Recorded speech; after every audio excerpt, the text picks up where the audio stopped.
দিদি তাড়াতাড়ি আয়, শিবের গাজন এসেছে। সত্যি? চল চল।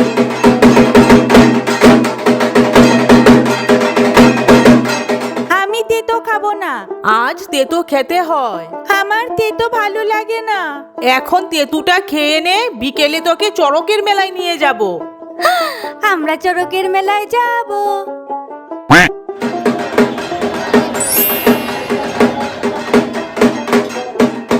মা, ওরা ব্যথা পায় না?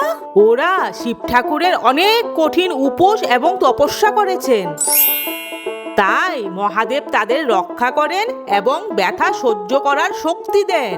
বাহ!